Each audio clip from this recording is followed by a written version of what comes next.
Hey,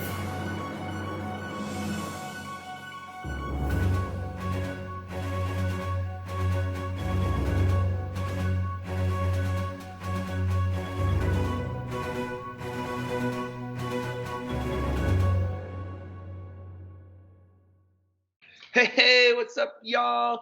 It's another episode of Turn Bark Time. This is still season 2, but it's now episode 2. I'm the Turn. I'm the Bark. We're going to be here a long time. Welcome back to our second, what do we call it? Trans-Cascadian? Yes, Trans-Cascadia, season 2, the Trans-Cascadian Adventure. I love it. Tonight's topic has been a topic that has shocked the world and including made most Americans very tired, and that is the presidential debate. Yes, last night, Donald J. Trump and Joe Biden went toe-to-toe for an hour and a half of my life that I cannot get back. I had this thought. Why do we mention President Trump's middle initial but not Biden's? I think it has to do with the way you fill it out, like your entry thing, right? Because it's like George W. Bush, George H.W. Bush. It's just, do you want your middle initial there, I think. Or like the people that ran for governor that were like Iceman or Justice. Yep, exactly. Those weren't middle initials. Those were like full-on names. I don't know. Honorifics. They're call signs? I don't know. So they debated from Cleveland, Ohio, right? From, what was it? It was Case Western Reserve University. And then the something hospital that was there too. Yeah, well, I think it's part of the it's like I think probably a land grant institution, judging by the name. Yeah, that would be my guess. So, so it's the first time that we've seen in this presidential election cycle the two candidates in the same room talking about the same things, and it was supposed to be a presidential debate moderated by Chris Wallace of Fox News, and a lot of people were not very impressed by the quality of debate that we got. And that was one of the biggest things that I noticed right off the bat. It wasn't, and I've been telling people this, and I know it makes me seem young, but my first presidential election was Obama versus McCain in 2012, right? Or not 2012, 2008. Sorry. 2008, and I remember watching those debates because I was so like, it's my first time I get to vote, like for president, and I remember watching that, and they were just so respectful to each other.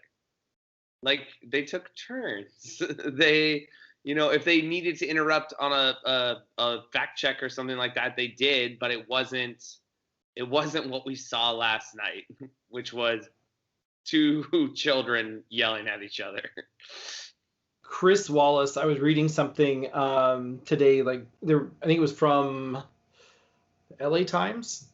I can't remember who it was, or maybe it was Forbes. I've read a lot of stuff from a lot of different newspapers today and news agencies, but Chris Wallace was saying that he was hoping for them to have a livelier debate than normal. Like his comment was he didn't want them to have like what he called dueling press conferences, where essentially in like high school debate world, this is what happens when you have like JV debate kids get in there, is they have these canned statements and there's no clash, and it's just like two ships like sailing past each other in the night.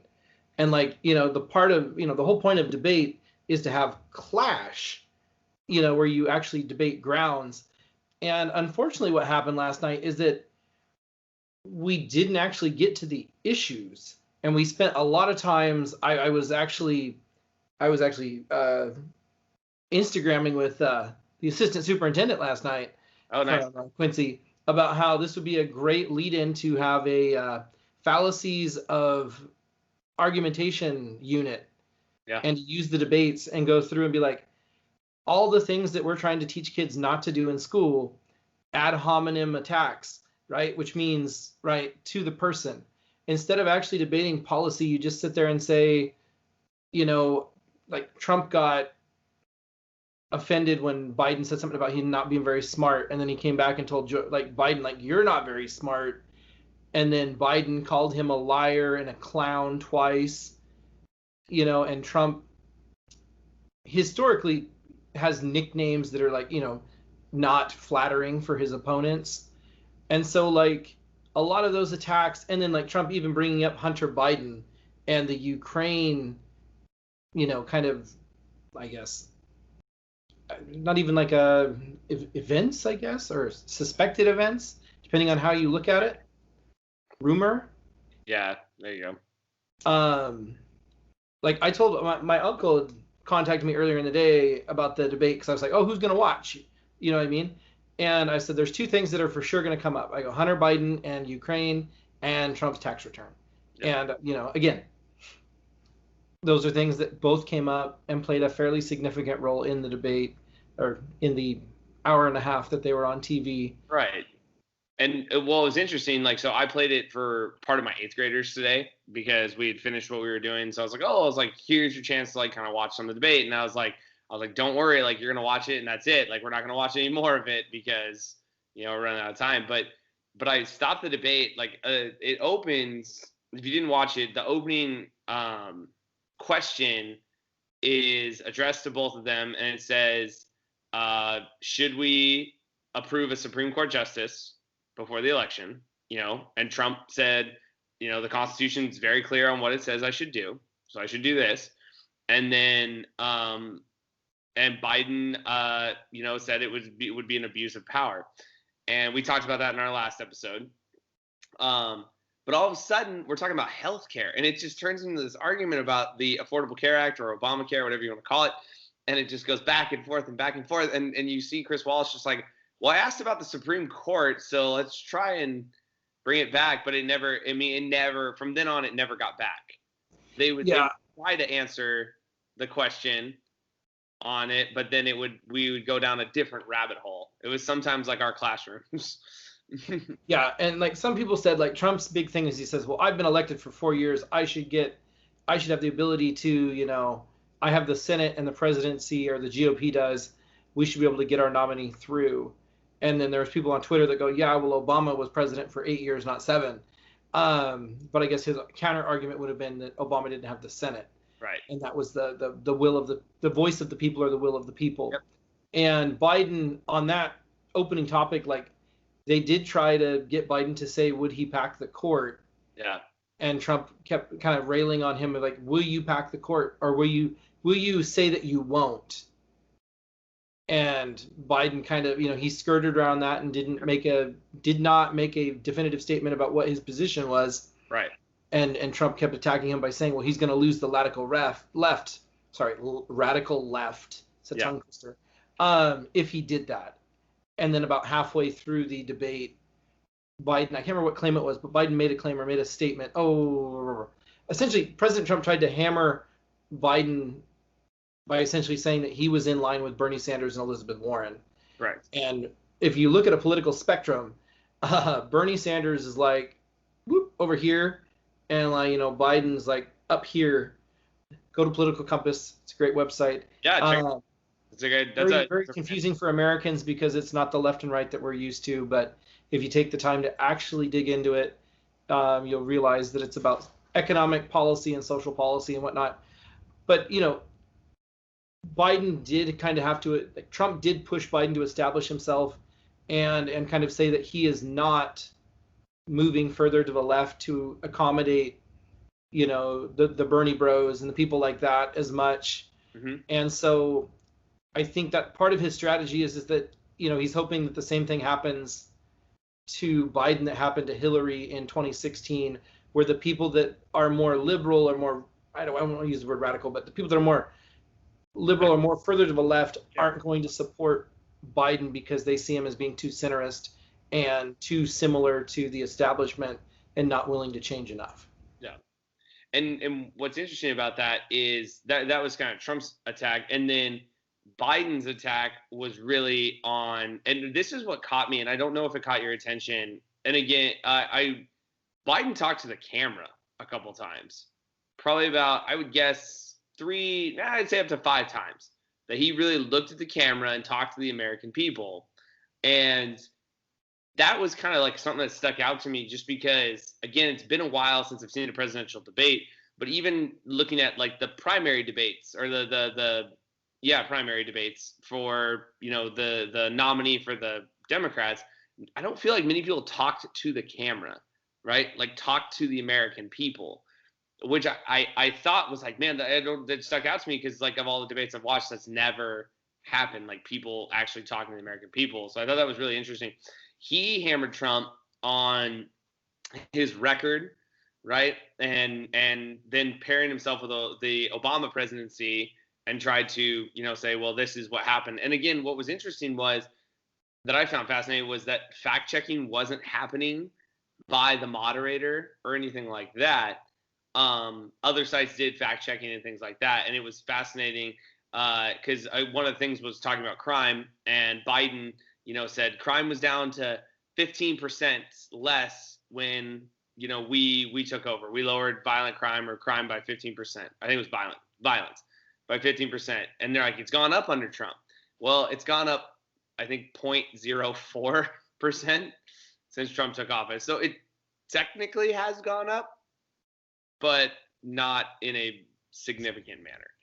And I think that's an important teachable moment for our students is that you have to fact check. You can't just, especially in a presidential debate, you cannot take a candidate from either side at their word. No. Biden did overstate the reduction in crime based on the fact checking that I looked at. Yeah. And then when you talk about the economy, Biden really tried to hammer home that Trump was screwing the economy up. And it's like, no, the economy was going pretty good until COVID happened. But again, part of the reason the economy is going so well is because Trump inherited what was coming out of the Obama administration, and there was already kind of positive momentum. He just kept it going. Yep. So, you always have to look at both of them, and they're both going to put their best foot forward. You're not going to go into, like, I always talk to the kids, you're not going to go out on a first date and like be like, hi, I snore and I have a bad reaction to Greek yogurt. Yeah. Do you want to go out on a second date? Yeah. Right. You're trying to convince people to pick you versus the other person. So you're going to play to your strengths and make yourself look as good as possible. Well, and again, it's interesting. So I might be jumping ahead here, but if you pay attention, the Commission for Presidential Debates has actually going to install new rules because the rules that both campaigns agreed to weren't followed. And so they're going to have to implement new things. It's going to be interesting to see what they come up with and what they decide for these debates. And I'm interested to know your opinion on this. So I happen to watch the debates on NBC just because, or CNN, sorry, I watched it on CNN. And the minute they come off air, I think it was Wolf Blitzer basically said, well, that could be the last of the presidential debates, and wouldn't be surprised. Do you think they'll debate again? Or do you think one of them will come up with a reason not to? I would say there's probably a 30 to 40% chance they don't come back, and it will be a matter of one of the candidates, if not both of them, saying, well, they're trying to muzzle me and prevent me from, like, you're going to let that person talk for 2 minutes and spew lies about me and I can't defend myself. But again, a lot of the funny comments coming out is that with distance teaching happening right now, and like teachers are getting more and more proficient at Zoom or at Google Hangouts, like Google Meets, we know there's a mute button. Yeah. And it just seems really odd that you have a moderator who's supposed to people are beating Chris Wallace up, going, he did a terrible job. It's like, it's the president and a former vice president, and you're a news anchor. Yeah. And apparently you don't have a mute button. Yeah. Like, you have to have tools in the toolbox. Right. For him to like pull out and like escalate if, when he sits there and says, I'm sorry, Mr. President, or, Mr. Biden, and tries to get them to stop interrupting each other, you have to have something in your tool belt so that we can actually reestablish and actually have debate on the issues that America needs to hear about, rather than both of them trying to tear each other down or tear down each other's family. If you look at the international community, Yeah. people were calling it a brawl, childish, shameful, a sign that America is, fracturing. On a positive note, on Al Jazeera, the leading story about the election was that, or about the debate, was that Vice President Biden used the term "inshallah" in one of his comments, and the Muslim American community was like, "Whoop whoop, we got a shout out!" So, and it was actually verified by a Muslim American reporter for NPR that she checked with the Biden campaign. They're like, "Did he really say inshallah?" Because it was in about when the tax returns were going to be released. He's like, "Is it going to be this spring?" Like, inshallah. Yeah. Inshallah is the way that he pronounces it. So that was kind of a silver lining in there for one of the minority groups in America that feel like we're getting mainstream. Yeah. Got a shout out. Yeah. There are just some moments there that like you said, that stuck out to me as opportunities for them to do my personal opinion, what I think is right, such as President Trump had an opportunity to speak out against white supremacy. And he had his moment. He said, "Will you do that?" And he said, "Sure," which isn't like the strongest argument you can make, right? Biden had the opportunity to say, "I won't pack the court." He danced around it. And so it's one of those ones where when you look at this, you're not, and we shouldn't expect them to give us those hard line answers. Like, those are things that because they know they can't. How should I say this? I shouldn't, because I'm comparing white supremacy to packing the court. It's tough in that sense because the way I see it is they're both trying not to alienate their supporters, right? And we heard Donald Trump say, "Well, you're losing the far left. You're going to lose the left." And I think he brought that up on the Green New Deal, and he brought it up on packing the court. He brought it up on healthcare. He's like, "You're going to lose the left." Because again, like you said, he's trying to get a same scenario that happened in 2016 with Hillary Clinton. But again, like it was one of those ones where, like, man, like, we had some moments to get some definite answers, and they just. Well, and what's problematic for Trump is that he has a record, like, after what happened, was it Charlottesville? Yeah. Yeah, and he's like, well, there's good people on both sides, and people were like, that's not really what we were looking for. Yeah. And even today, you had Mike Rounds, who's a senator from South Dakota, and Tim Scott from South Carolina, both Republicans. Tim Scott came out and said, "I think the president misspoke," and he goes, "But if he doesn't speak, like, I expect him to come out and correct his statement. But I guess if he doesn't correct his statement, I guess he didn't misspoke. It wasn't a mistake. Yeah. He meant to say what he meant to say." Right. So we'll see how that plays. And, like, a lot of the media has been going around going, well, Trump doesn't like to come back and, like, admit that he was wrong. Right. He just likes to kind of keep soldiering on and just move on. He just moves past it. So it'll be interesting to see how that plays. I definitely think, there was a comment about, during the COVID section, about Kamala Harris saying that they were trying to insinuate, Wallace was trying to insinuate that she was saying you can't trust the doctors. And I think it was a mischaracterization of what her statement was. I think it was more that we're getting incomplete information from the doctors because they're not being allowed to say what they really want to say. Right. And I think that kind of tripped up Biden. Yep. And one of the things that happened too, just from a standpoint, and even looking at Ben Shapiro, who's a conservative pundit, he said, well, Trump's game plan, like plan A, was just to come out and try and pummel Biden. Yeah. Over and over and over, and try and get Biden to, trip him up and get angry and lose his train of thought and get so befuddled he essentially just would get flustered and be like, I'm out. Yeah. And that didn't happen, but Ben Shapiro was like, Trump never stopped on the offensive to give enough time for Biden to, like, quote unquote, like, make those mistakes. These are Ben Shapiro's words, not mine. Right. But so it's interesting to see how that played. And a lot of people, some people see that like, well, Trump set the tone. He set the, it's fast break basketball. You're Yeah. going to play press defense and then run the fast break as much as you can. And then other people were like, yeah, but you did it to the point where like, your own people got tired of it. Yeah. You know what I mean? And even Fox News, like every mainstream, whether they lean to the right or lean to the left, news media was coming out and saying like this was like one of the worst debates in American history. It was terrible. I mean, it was literally terrible. It was one of those ones where, and unfortunately, like, I knew it coming into it. Like, I knew this was going to happen. I knew it was going to be an absolute dumpster fire because you weren't going to be able to hear the issues, right? Like, Trump gave, I think, some specific points a couple of times.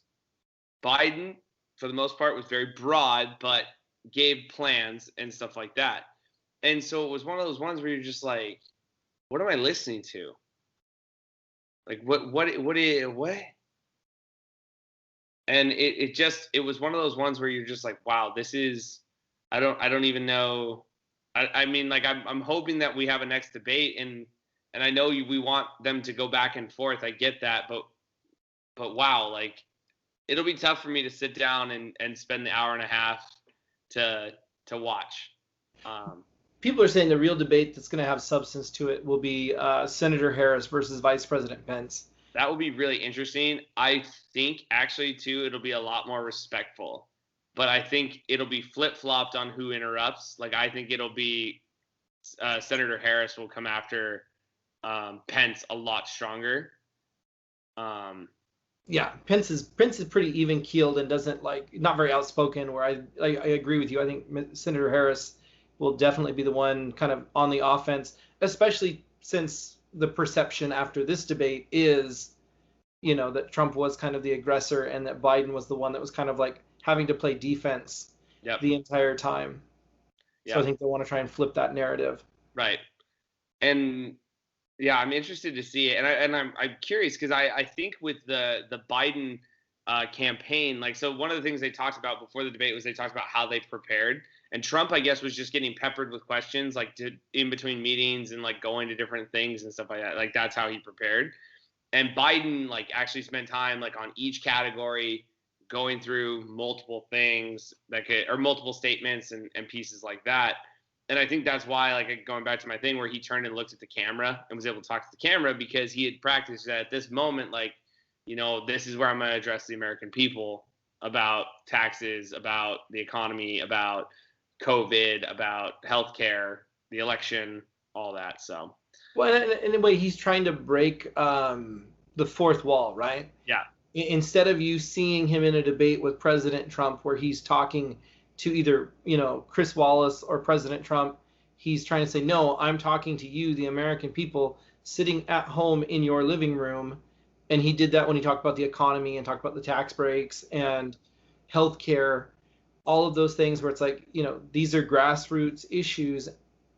I need to stop and, again, try and make that connection with the voter as opposed to trying to defeat the opponent. And part of Trump's strategy was to try and interrupt and kind of break that connection between, Biden and what he was trying to do with the American population that way. So, moral of the story, it was absolutely a dumpster fire, and hopefully we'll get some semblance of an actual presidential debate in the next one. So, yeah, kind of disappointing that we can't look at, normally you try and have when the president speaks or there's a debate, and you use that as a model for students of what to shoot for and what to do. This was definitely not that by anybody's account. I mean, there's not really anybody out there saying, oh, this was a great example of debate. It was like two angry people yelling at each other, like, the great meme where it's Grandpa Simpson yelling at Grandpa Simpson. Yeah. Old man yells at old man. Yep. And we deserve better. The American population deserves better. And hopefully both of these campaigns can get that feedback and come back with a more coherent and, I guess, better supported, logical way to communicate their beliefs and their plans to the American people. Yep. Right? President Trump has the benefit of being the incumbent. The incumbent always has, incumbents are more likely to win than challengers to incumbents that are coming up, up for re-election. And that's one of the reasons why Biden at times, people are like, well, he's not very specific. People that haven't been in the president can't be specific because they're not in office and they're not running on 4 years or 3.5 years of right. Policy, where President Trump does have that in his pocket as an advantage, being the incumbent. Yep. So it's gonna be a wild ride. Biggest thing we can say, again, if you're 18 and over, register to vote and just vote. And one of the biggest things that I'll say right now is the NBA, the NFL have been really big pushers to vote and everything like that. One thing I wish they would make a little more clear, I understand this election is very contested, it's very heated, and we're at this point in our country where we need to fix this because we're so divided over political parties that we got to figure something out to get this to calm down a little bit, where parties need to start working together again. And I have my own ideas on how to fix that, but that's for another video and another time. Go out and vote. And I don't care if you vote for Trump. I don't care if you vote for Biden, or I don't care if you vote for the third party candidate. Joe Jorgensen. Yep. Vote for whom you allies with your ideals. And just remember that that's one of the most important things we can do in this country to make change happen, or to keep things the way they're going. If you're happy with that, then you'll vote for the people that are in power, and they'll stay in power, and we'll keep going where we're at. So, and I know that sometimes it can be frustrating because you're saying, well, Washington, I'll use this as an example. Washington, the populace lives in the I-5 corridor, right? It's where the majority of the state lives.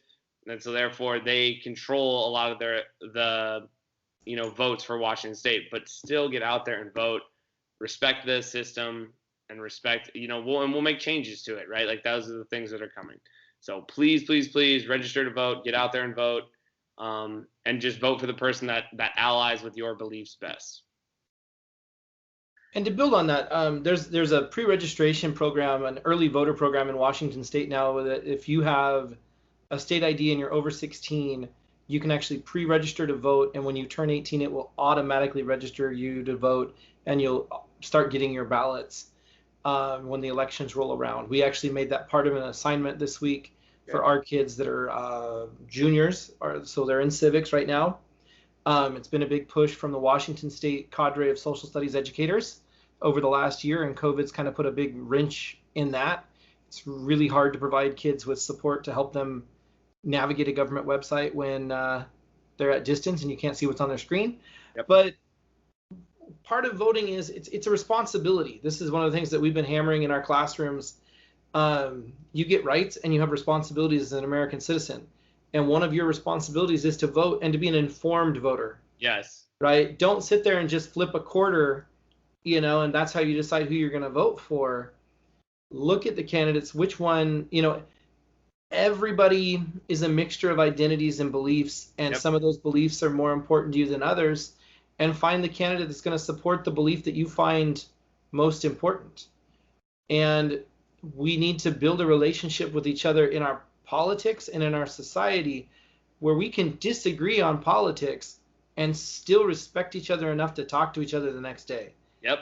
I've been beating this bottle of Elmer's glue since it was a dead racehorse, to try and get this through kids' heads that we just need to be okay understanding different perspectives and gaining more knowledge from other people of why do you, explain your logic to me or explain your reasoning to me. And I'm not trying to judge your reasoning. I just want to know what your motivation is so that maybe that changes the way I think. Yep. Right. And we need to be okay having the exchange of ideas without judging each other and without getting upset with each other.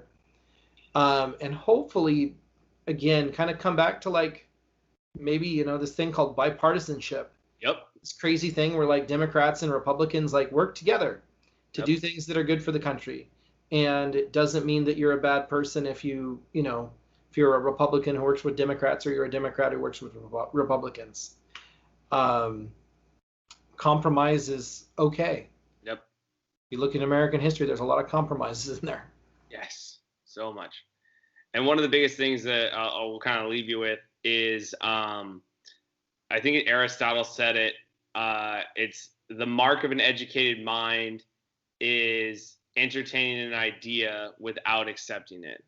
So being able to listen to people and fully entertain the idea, but not saying it's one of your beliefs, is proof that of being educated. So different type of education. All right. Well, we don't know what we're recording next week. We don't even know if we are recording next week. We just decide these on the fly. So until next time, I'm the Turn. I'm the Bark. And we're going to be here a long time. Have a good night, everybody. Be safe. And be well. Catch you on the flippity flop.